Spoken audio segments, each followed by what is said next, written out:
Welcome in and welcome back, everybody, to the MLS Live podcast. We are talking MLS Match Week 15. Still not quite to the halfway point through the season. Fresh off another winning week, 3-1 this last week. It's been a great year so far. We're looking to keep it going. The last couple of weeks, I've been a little bit lazier than I should have been, so I need to go and get an exact tally. An exact result of our straight plays this year. Garrett and I were just talking about that before we went live here. It's been very good. We're looking to keep it going. How we doing, Garrett? Great, brother. Great. I'm happy about the show last week. I really thought I had Toronto in a good spot, fading them. So I don't know, man. Bradley got the troops together. We even took that before Bernadeschi got benched, and I was like, "Oh my god!" Like the money was coming together. The money poured on DC, yeah, and Toronto just pulled it out. But that's an example of that home team advantage, man, for the MLS. It can sometimes supersede all.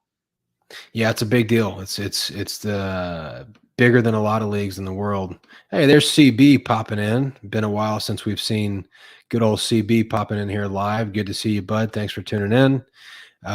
Very quickly, let me talk about BetUS. They're sponsoring our show today.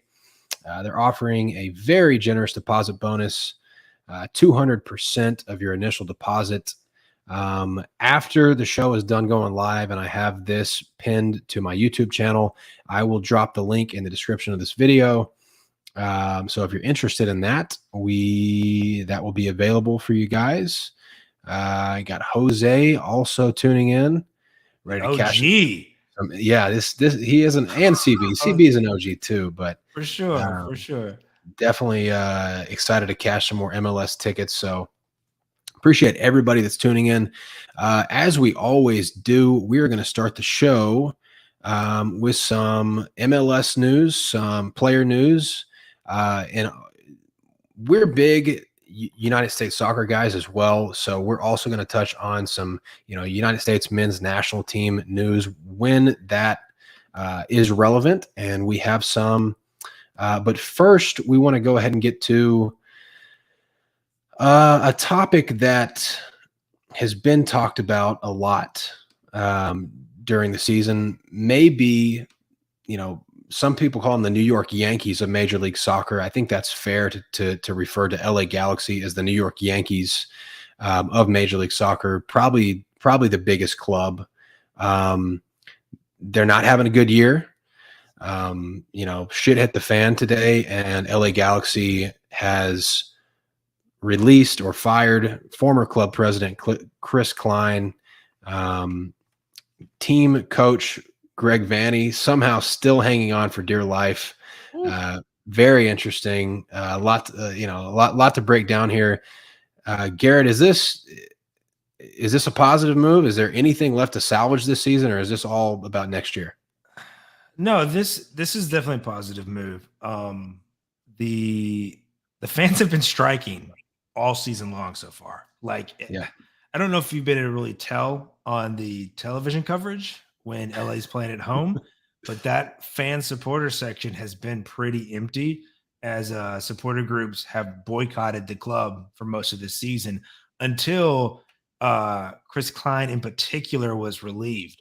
So AEG, the company that owns the LA Galaxy, finally stepped in today, like literally hours before the show, and fired Klein. They've now turned over pretty much all the soccer operations to Vanney, which raises an eyebrow to me, but it also means Vanney doesn't have any scapegoats. This is all on him. And if he is to survive this season, I think he has to have a massive turnaround from here on out. What I also like is this means the supporter groups are probably back in the stadium. June 21st is the Galaxy's next home game. There have been a couple of groups calling for Vanney too. So we'll have to see if this actually appeases them enough to come back out, or if they're just going to hold the line until Vanney's also gone, which I don't know if Galaxy play terrible between now and June 21st. Vanny may not make it. I have to think Vanny is on one of the hottest seats in MLS right now from a coaching standpoint. Side note, I did see somewhere too today that Diego Costa Yep.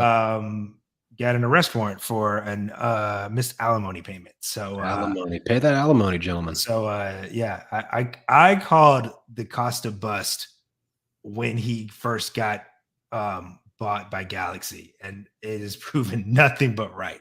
I mean, and that dude's the 7th highest paid player in the league, I think. Yeah, your bust radar has been pretty accurate so far. Gareth Bale comes to mind as well.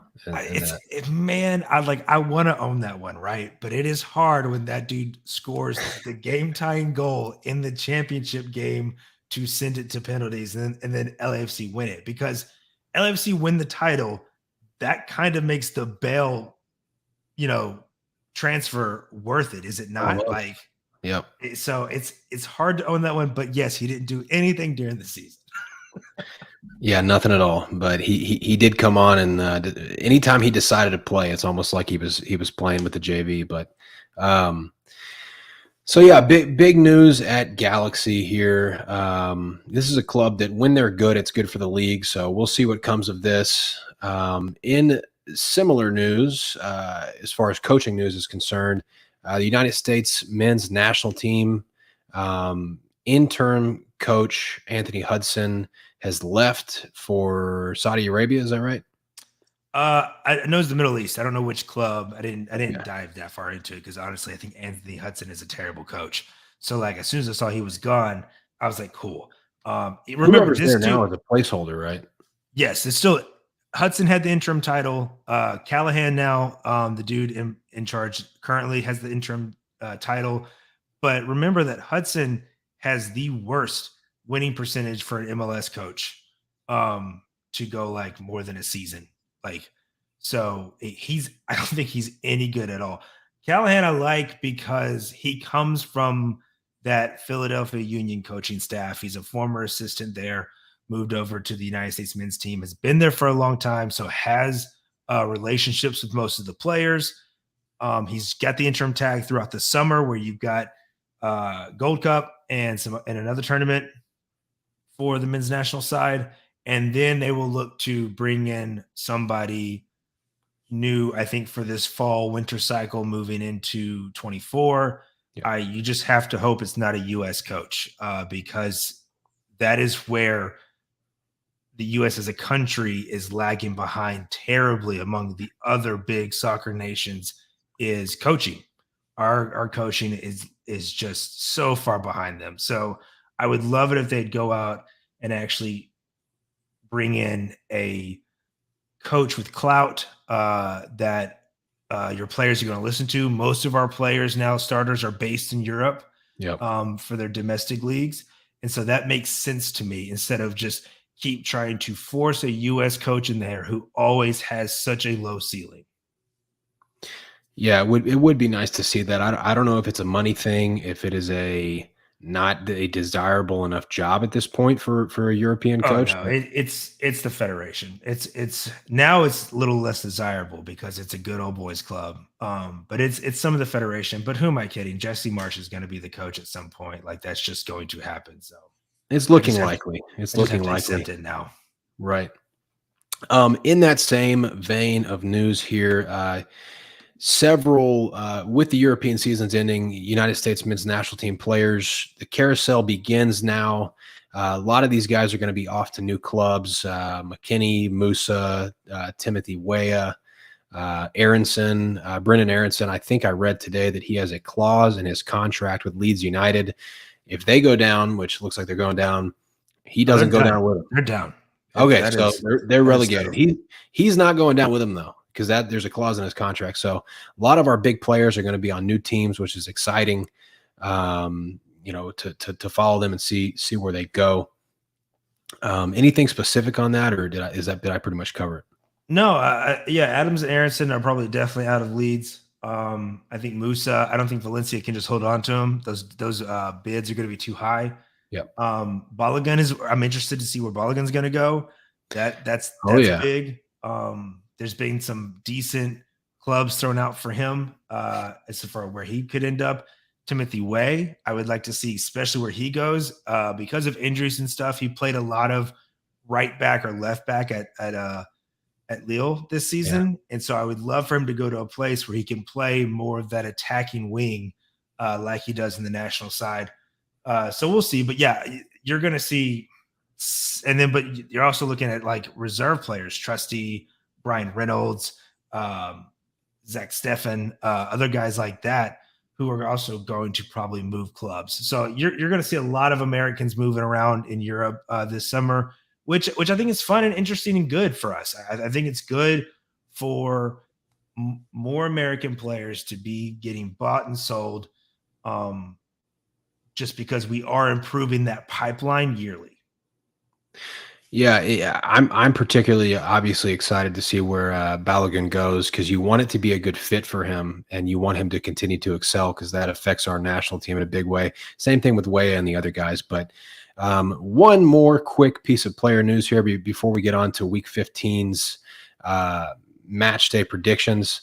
The MLS Jersey Sales have come out, and the top 3 names on the list Garrett has for us. Maybe not so surprising, one of the names, but the other 2 I think are at least interesting. So yeah, Vela's number 1. That's not surprising. He's pretty popular every season. Mukhtar is number 2, being the MVP last season. That's not super surprising either for him to be up top. And then for reasons that I do not understand, Walker Zimmerman is number 3, the center back for Nashville. He's the only other defensive player to make the list is Glesnes from Philly, and he's like 24th if you're looking at a top 25. So I don't understand this. It's hilarious, but I also love it. This is almost like a left guard in the NFL getting the number 3 selling jersey. Dude, defenders just don't get this kind of love. There's only not even a handful of defenders that are even DPs in the MLS. Zimmerman's one of them. But yeah, to be number 3 in jersey sales, especially in a season where he's missed quite a bit of time already, that was wild to me. Yeah, I mean, I think it speaks to he obviously plays a big role for the national team, and also, you're here representing. I love that hat, by the way. The navy hat with the yellow N on there is probably my favorite color combination for Nashville. Obviously, Nashville's got a very strong fan base, and they're excited right now. So, but let's get to predictions. Let's get to it. It's been a great season so far. We're looking to keep it going. Garrett, you're going to give us the first 2, starting with a match in Columbus. So I'm just going to preface all this with saying, for this, I always try to give domestic book lines when I can find them. Domestic books get real stingy when there is a midweek slate for MLS, like a full slate. So it is difficult. Not all the domestic books have Saturday's games and lines up yet. They will have them by tomorrow night, especially after the slate ends. Some could have it before. So these are FanDuel lines. These are lines I've already taken. But other domestic books could have a better price. If you have an offshore, I'm pretty sure the offshore have a better price too. So I just got to give you what I know is currently available. So I'm on the Columbus Crew, and I'm eating the juice at minus 145. Minus 150 is my max. I will not play worse than that. So this is just underneath there. And this is really, to start off with, a fade of Charlotte. You've got Charlotte entering a really tough stretch starting tomorrow where they go at Philly, then they're at Columbus, and they host Seattle. That's a tough 3-game stretch to tackle in a short amount of time. Charlotte is in the worst 5 for expected goals against on the road at 13.2 in 7 games, or 1.87 goals against a game, while their expected goals is just slightly over 1 a game. Charlotte is the 3rd best away side in the East with 10 points in 7 games, but they have a -3 goal differential, and they are overperforming their expected points on the road. I look at the Crew. Crew have just over 2 in expected goals per game at home and have a +12 goal differential at home. this season. That's best in the East. I love Crew at home, and I get Charlotte in a tough spot. And so for me, this line just shouldn't be playable. Columbus should be more close to the minus 160, 165 spot. And so I'm taking this line while it's playable. I don't know if it stays playable. And so that's what I'm firing on. I'm just looking here at Columbus's home results this season, undefeated in 8, and they've won 5 of those 8. And some of them they've won in very, very dominant fashion. Some really high scoring performances at home.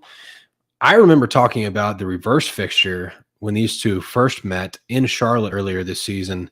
And I remember saying, and I still believe this is true, the way that Wilfred Nancy sets up this team tactically, there's a lot of long switches. There's a lot of get it wide and get 2-on-1s, get 3-on-2s, really just kind of keep the defense, exploit them, their disorganization. And if they're already prone to being disorganized like this Charlotte backline is, I think it could get really ugly. And go ahead.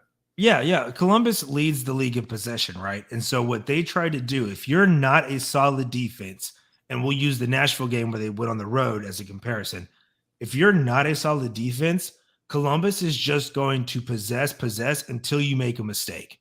Yep. And they're going to punish you for it. That expected goal total for Charlotte on the road being at almost 2, when you're looking at a Columbus Crew side, where at home they're averaging over 2 goals a game expected. That's not even their actual. Their expected goals a game is over 2. It's just, this is a perfect matchup for Columbus and what they're trying to do. A defense that is not as good as they are on paper, as they are on the pitch. And Columbus is just going to outpossess them, like you said, with long switches, and they're just going to wear you down. It's always hard to cap these games without the midweek slate having played, right? But for me, there is not a world where Columbus has both Cucho and Zelarayan on the bench at the same time if they're healthy. Like, if you're going to rotate, you're going to either start one midweek, start one on the weekend, or just give them both limited minutes on the weekend, midweek, and then play them both on the weekend. But they're both too important to this team, especially a young team that is relying heavily on its youngsters to which I think speaks to Nancy's coaching ability, to excel. You really want your top guns out there. And so this is just a super vulnerable spot for Charlotte. Yeah, well said. And just on that same note, we do have midweek matches, as we've mentioned a couple of times. Just kind of a general warning. We're obviously not giving predictions on short notice for the games tomorrow. These are all weekend games on Saturday. And I think we have Sunday games too. But be cautious on the Wednesday games. Midweek MLS is notoriously a little bit random, and some of that's a depth thing, and some of it is rotation and that type of deal. So just be cautious, and if you can, unless there's something you love, wait for lineups and see how much rotation is going on. But I agree. I feel like if Columbus was going to rest either or of those guys, it's going to be tomorrow. And this, you typically want to be full strength at home on your weekend game. So I shouldn't tell you I've already fired 4 plays for tomorrow. No, I know you have, but I'm giving out the caution here. I mean, those midweek is tough, no doubt. It is tough. Yep. All right. I really like this one. I'm just going to mention, sometimes Garrett gets to the window before me on these, and sometimes we end up both really liking some of the same plays, so which is fine. This Columbus Crew spot is one of those spots. I don't even mind, like, if you don't want to play minus 145, 140, Columbus Crew plus over 1.5 is probably going to be pretty affordable, and I don't have an issue with it. Just because I think they match up really well with the Charlotte defense. But really like this spot. On to our next play. Another play that I like, and Garrett is repping his home club here, and that's who we're backing. Yes, so this is interesting. Again, having to eat some juice with just the limited info I have. But Nashville double chance is playable right now at -140. This Nashville team is just on fire, man. They only lost one of their last 10 in all competitions. Granted, most of those were at home, but traveling to Dallas, who play Wednesday, while Nashville do not play midweek. They have a full week off. So I'm getting a rested Nashville side versus a short rest FC Dallas side, even though FC Dallas are at home. A draw that wouldn't surprise me here at all. But the Dallas injury list is building with, I think they're going to, like for tomorrow, they have 5 first teamers listed as out. Oh, wow. Okay. It's hard to gauge how many of those injuries are going to linger into Saturday, but with only you having 2 more days off, I can't imagine too many of those jump off the injury list and make it to Saturday. Dallas is overperforming at home analytically, basically everywhere a little bit. So I'm getting one of the hottest teams in the MLS when I think one of the better teams in MLS on the road at home to either draw or win. And it's playable. This is a spot where I think you get a little bit of a limpy Dallas on short rest. This is a spot it's hard for me to ignore. I need to do preface that I understand that Nashville has both the worst expected goal total on the road and the best expected goals, basically the worst road offense and the best road defense. So I don't expect there to be fireworks here or anything like that. If you told me this was 0-0, I would not be surprised, or a 1-1. But yeah, this is a price that's hard to ignore for the way this team is currently playing. Yeah, I looked at this one too. And CB says Nashville is the team in MLS this year. So enjoyable to watch. Handy, the epitome of that. Yeah, I actually sent out earlier today from the MLS Live podcast Twitter. I said, this Nashville team, we've said it 1,000 times on the show. They're one player away. Just so solid, so well-rounded. Really feels like they're one player away. But in regards to this play right here, I looked at this one too. It did stand out to me as well.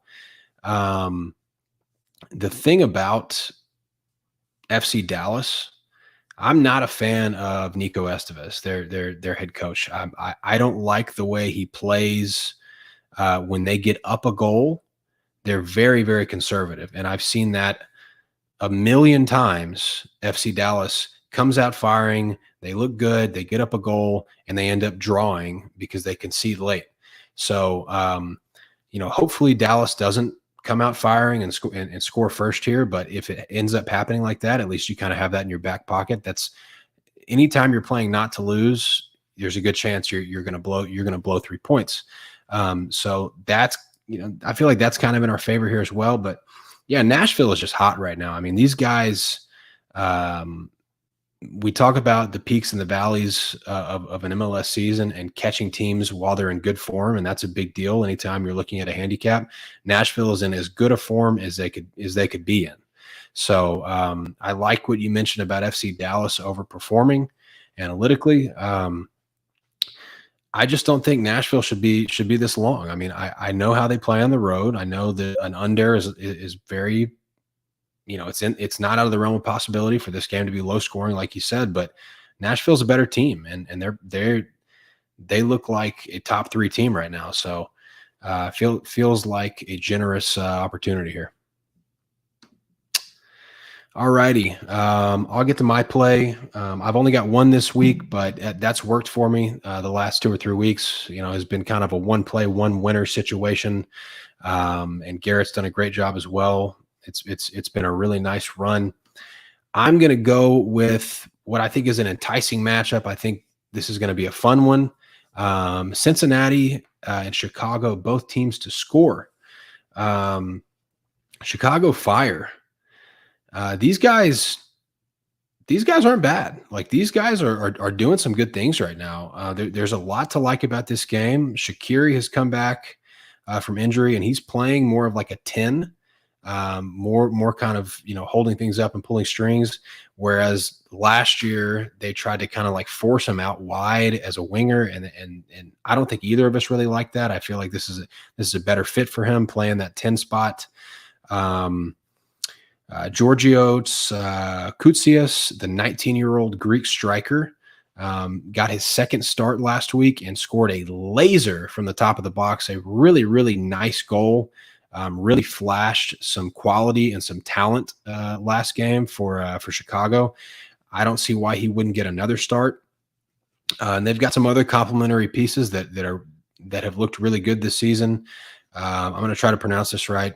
Miran Haile Selassie. He's a Swiss winger, formerly in the Swiss Super League at Lugano. Has come over.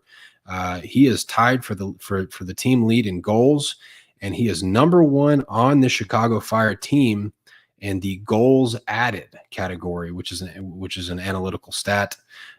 He's the best on the team when it comes to just adding value on the field for this Chicago team. So some really good pieces. Obviously, you got old Kai Kamara to come in and score goals if he needs to.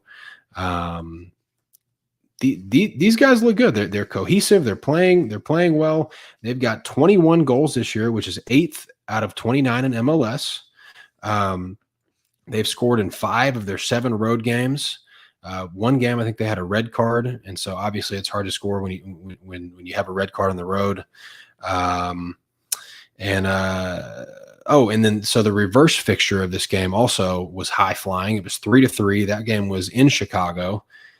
So I think you're going to get a similar type matchup here where you're getting open play. Chicago, obviously not good defensively. They've been kind of offensively loaded this season.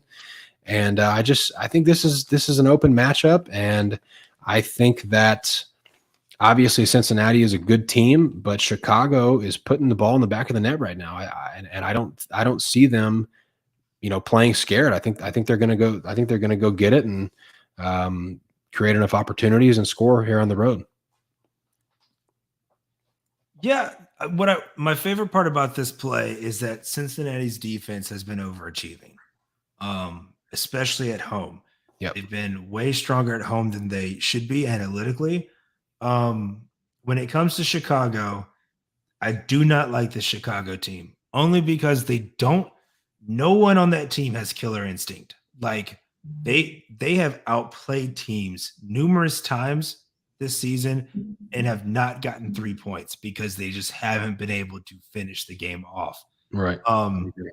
When you talk about Shaqiri, I actually am on the opposite of that. They have tried to force him as a 10 and moved Gutierrez out wide like he was last year. Chicago did not look better this season than when Gutierrez, the 19-year-old, was running that 10 when Shaqiri was injured. Gotcha. I love Shaqiri as a wing. He doesn't have the speed anymore, but Shaqiri's always had a great cross. Like that dude. So I love Shaqiri in the wing and Gutierrez is the 10. That's not how they're going to run, though, only because Gutierrez has the pace for being on the wing. Shaq just doesn't anymore. Shaq pretty much gets injured anytime he takes a nice sprint. One of those hammies goes. Right. So I get why they're playing him at the 10, and he's had to adapt. It's not a big move to him. He plays for the 10 internationally when he plays for the Swiss, but I think there's a better way to play this team, tactically speaking, with the 11 on the field. But it is what it is. I like Chicago to net 1 here.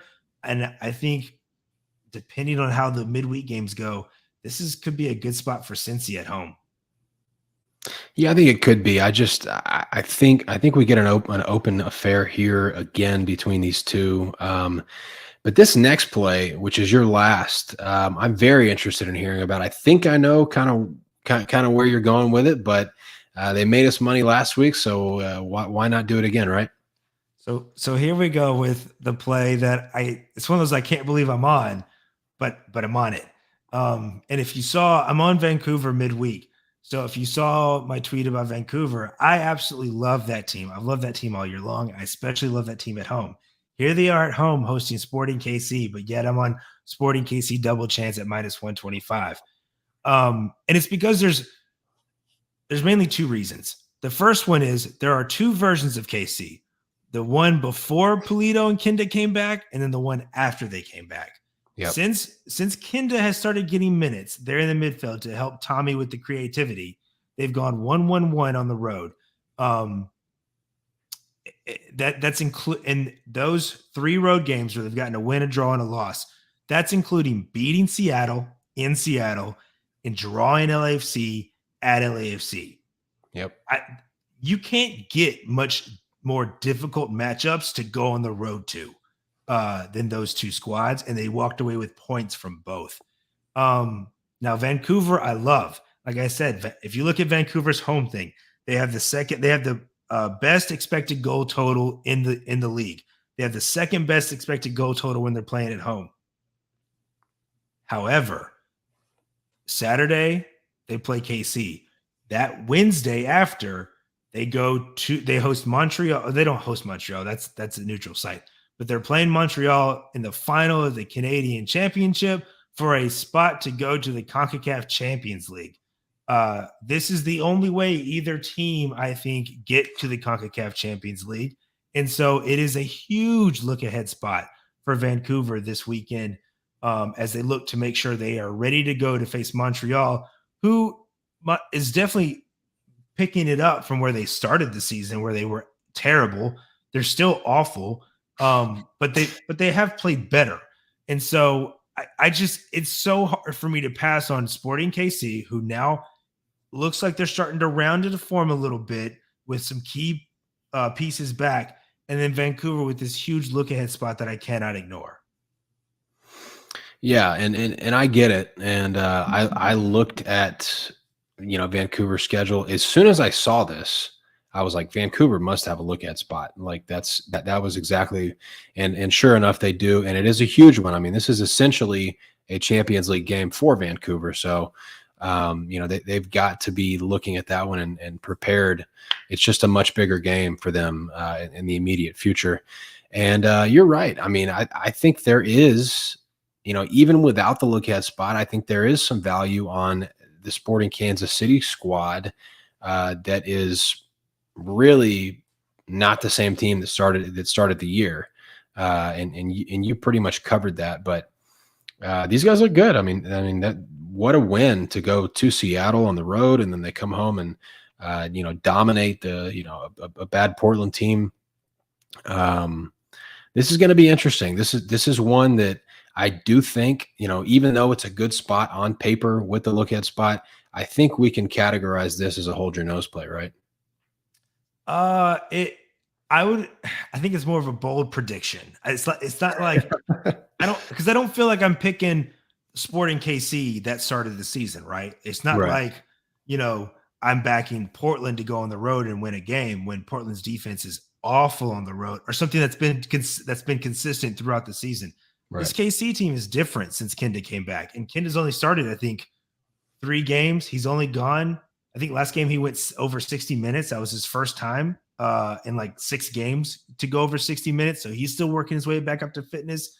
So the team's only getting better, I feel like. And so, yeah, this is a more of a call your shot type play for me than an actual, like, I'm backing a really bad team to do something here. So, but I get it. Like, yeah, I'm sure there will be people classifying this as hold your nose.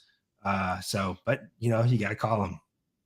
No, I see what you're seeing, and I even think that we can put the alert on this Sporting Kansas City team, the same alert that we've put on, Columbus at the beginning of the year because let's be honest, like when Columbus started the year, we thought, oh man, they got rid of a lot of veterans. They're young. But when we started to see how the squad was playing with their new coach, we kind of put the alert on them. Maybe they're undervalued and they're going to make us money. And then I think DC United was another team that we did that with.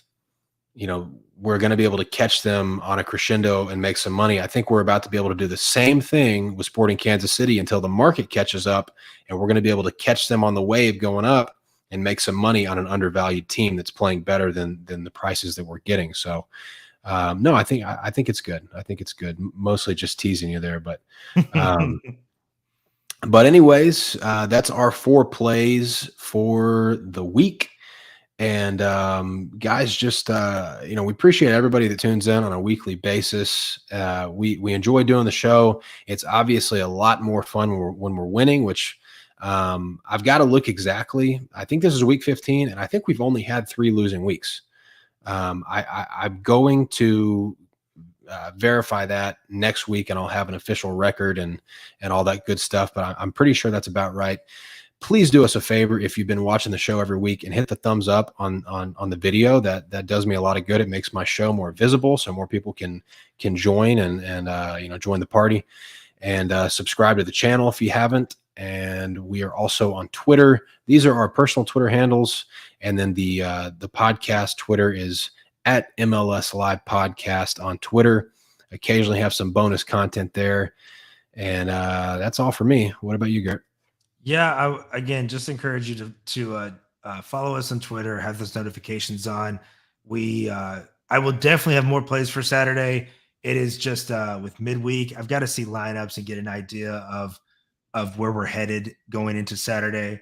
I've already got some plays out for Wednesday if you want some action midweek. Of course, Cooper will always maybe have some extra action depending on lineups and stuff. So, and then live plays. Who doesn't love a good live play? So all of that's there. You can find all of that. With Europe winding down, you're going to get the itch. You're going to get the footy itch. And MLS is here for you, and we are here for that. And this league only gets better as we move along, because summer transfer window is going to get here. Rosters are going to get boosted. We're going to see, probably some big name players come in. And there's nothing more fun than MLS Cup playoffs. So and it's only huge names going out. That's right. Yeah, it only gets better from here. So best of luck tomorrow if you guys get involved, and best of luck this weekend, and hopefully it's another good one. And we'll see you next week.